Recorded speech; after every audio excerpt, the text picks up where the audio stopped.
What's up, insect gardeners? Welcome to the jungle down here in Southwest Florida. Zone used to be 9B, now it's 10A because of climate change.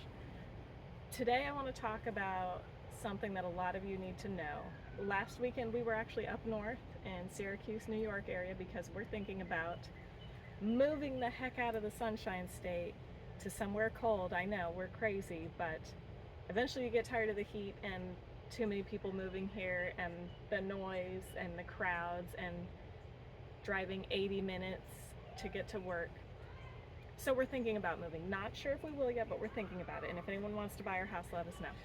But for those of you who are up north and thinking about moving to Florida, especially Southwest Florida, this video is a list of things you'll need to know specifically about gardening in Southwest Florida before you decide to move here. So for those of you coming from somewhere colder, somewhere that has winters and seasons, the first thing you need to know is we don't have those kind of seasons down here.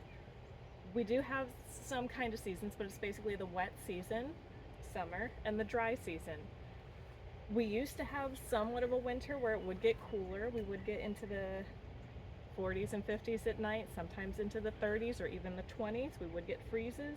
That's happening less and less. And the period of time during our winters where we get those temperatures is getting shorter and shorter. It's getting warmer and warmer. We're having less of a winter. So basically, it's warm enough for plants and insects to grow year-round down here. That means there is no break for gardening. If you're up north right now, when you have snow on the ground, you don't have to garden. You get a break. You can spend that time doing another hobby, reading or knitting or cooking or baking or learning a musical instrument. We do not get that kind of time down here. Those of us who work full-time and can only garden on the weekends, there's no downtime to learn another hobby. Gardening becomes your full-time year-round hobby down here. You don't get to have other ones. So if you're a full-time working person, if you're retired, you know, whatever, you have all the time in the world. But those of us who work full-time, gardening is your whole life every week in the entire year. You're gonna get tired of it, but you cannot take a break or your garden will get out of control. You see my jungle here. You see that it's a jungle because it's an acre and there's only two of us and we work full-time and we can't spend full-time on the garden, but that's really what it needs because it never stops growing because we don't get a freeze. The insects also don't stop, which means there's always pest pressure down here. There's always something trying to eat your plants. There's always a disease trying to kill your plants year-round. There's also mosquitoes year-round. There isn't a mosquito season here. It gets worse in the summer. Trust me, it gets so much worse in the summer. But we have mosquitoes year-round. You're always getting bitten. If we do get lucky enough to get a freeze one winter, that will knock the mosquitoes back for a few weeks, and then they just come right back. So, year-round, gardening, pests, mosquitoes, it is a lot. The next thing you need to know, the second thing, is that our seasons for growing are flipped from what you're used to. So do not move down here and try to start your vegetable garden in April. You will fail. I know that's what you do up north. If you try that down here, you're gonna fail. April is when our vegetable season is ending. That's when we're getting our last harvests. Because once those summer rains start, your veggies are getting killed by fungal diseases very quickly. When that heat starts, your brassicas and lettuces are bolting. Once it gets above 70 degrees at night, your tomatoes are done. They're not setting fruit.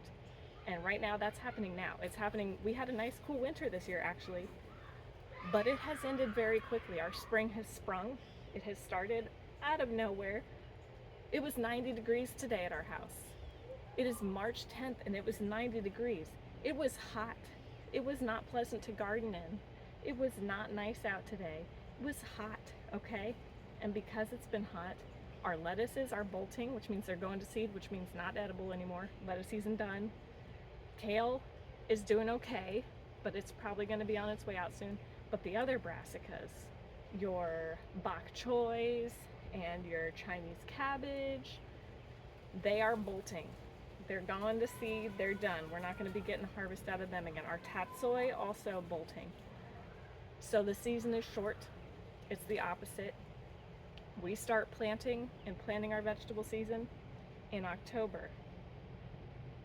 You can start earlier. Some people do. We used to be able to start in like August, okay? But with climate change, It's just been too hot. Every time we've tried growing things in August, they've just died from the heat and humidity. So October's when we'll start putting things in the ground. You can start seeds somewhere covered and out of the rain, if you have somewhere out of the rain, in August or September, and then wait till the rains to end before you put them in the ground, because those rains spread disease so quickly, and the seedlings do not like the rain. The rain beats up the seedlings. It rains heavy here, so you got to have somewhere covered for your seedlings to start them in August or September, and then we're planting in the ground in October. Your cold weather crops, forget about them. Forget about those cold loving plants that you had in up north, okay? When you move down here, that's the third thing you need to know. Those things you used to like, apples, cherries, to some extent, raspberries and blueberries, things like asparagus, Brussels sprouts, garlic, they don't like to grow down here. They will not grow down here. They need that cold weather. They need it. Don't try it down here. Forget about those. Plums, no, forget about it. Pears, not happening. You got to change what you're growing when you move down here. You're going to have to get used to different fruits. Pineapples, yes. Papayas, yes. Bananas, absolutely. Mangoes, 100%. Macadamia nut, for sure. Avocados, yes. But the things you grew up north are not growing down here. Don't even try it. Do not go to Home Depot and buy hydrangeas and rose bushes that are just going to die on you. You got to be ready for that. Okay? Different crops. So I'm going to take you around right now and show you some other things.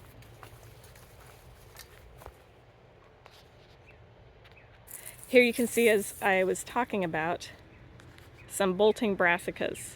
So this is the Ethiopian kale that's actually supposed to be heat tolerant, but it's the first brassica to bolt in our garden. You can see that Chinese cabbage is bolting and dying. Another thing you need to know about growing in Southwest Florida, up north you guys have gorgeous soils. I have to say, the soils up there are so rich and so beautiful that you barely need to add fertility to them, barely need to fertilize. Down here, oh, it's a different story, my friends. So what we have down here, most of Florida, okay, is something called sugar sand. And sugar sand is just what it sounds like. It's sandy, it's sugary. Okay, this is sugar sand mixed with fungal growth. There's a lot of mycelium in there. We have spent 10 years adding organic matter to this area, and it's still sandy and dry. We've had a pretty good amount of rain this winter, but that soil is dry. No matter how many times it's rained, how many times we've watered it, it is dry. The soil will not soak up the water. And so we can only grow Ethiopian kale on this bed. We've tried so many other things.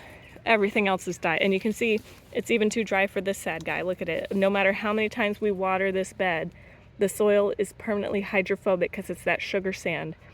And you add all the organic matter you want, it gets burned up in our Southwest Florida soils. It just, don't know where the organic matter goes, but it just disappears and you're left back with sand again. Even though you've added 10 years of compost and yard debris to this bed and mulch, organic matter's gone. Don't know where it went. Something that comes along with that sugar, dry, nutrient-poor sugar sand is nematodes. They're very common down here. So a lot of your favorite crops to grow that you can grow down here in the winter only. Remember, do not try to grow vegetables in the summer, you psychos. They will die. The things you like to grow, like tomatoes and bell peppers and eggplant, any of your cucurbits like squash here, and potatoes are not going to grow where there's nematodes. They're just going to die. So that's why all my tomato plants are in pots.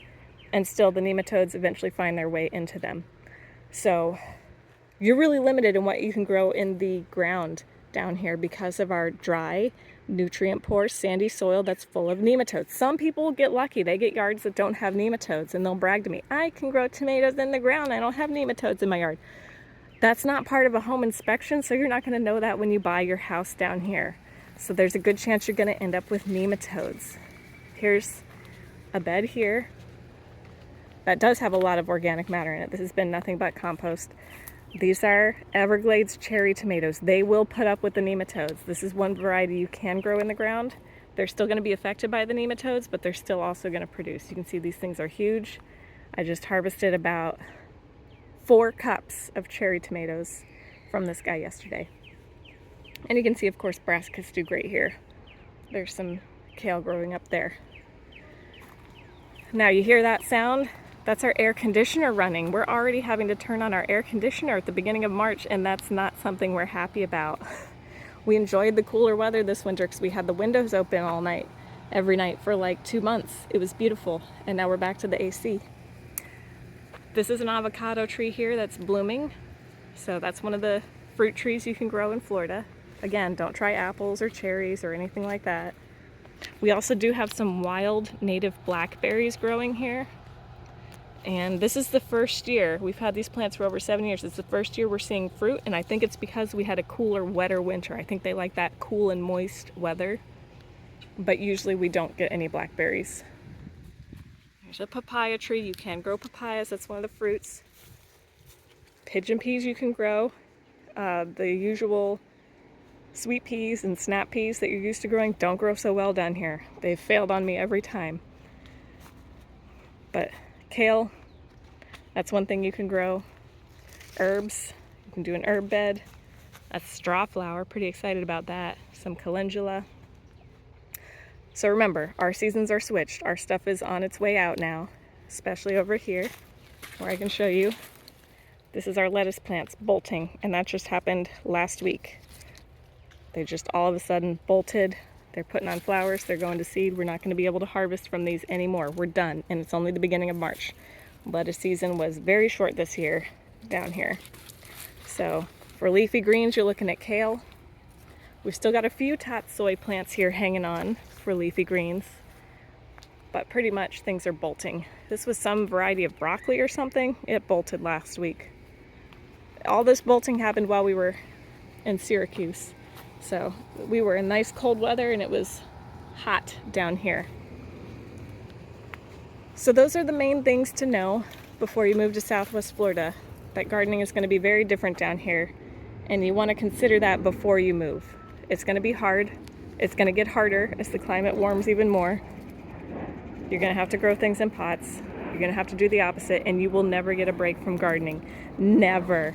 Forget your other hobbies. If you have a garden, that's going to be your life year-round. You're going to get tired of it. You're going to say, I just want a break. You're going to go on vacation for a week and come back, and your garden's going to be a jungle, and you're going to not know where to start. And it's going to be, maybe you love it, but starting now with the temperatures getting warmer, we will be pretty much dying of heat stroke every weekend.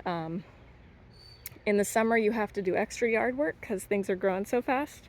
Lots of pruning and weeding and grass cutting.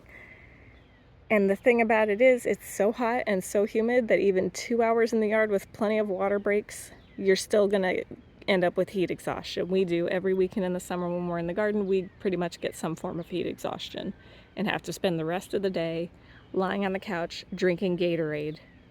Literally, that's summers here. It's not pleasant.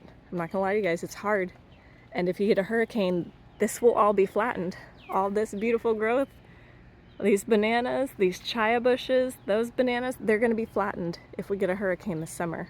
So you're gonna spend all summer being hot, getting heat exhaustion, not keeping up with your jungle, and then if you get a hurricane, it's all gonna be flattened, all your work gone, wiped off.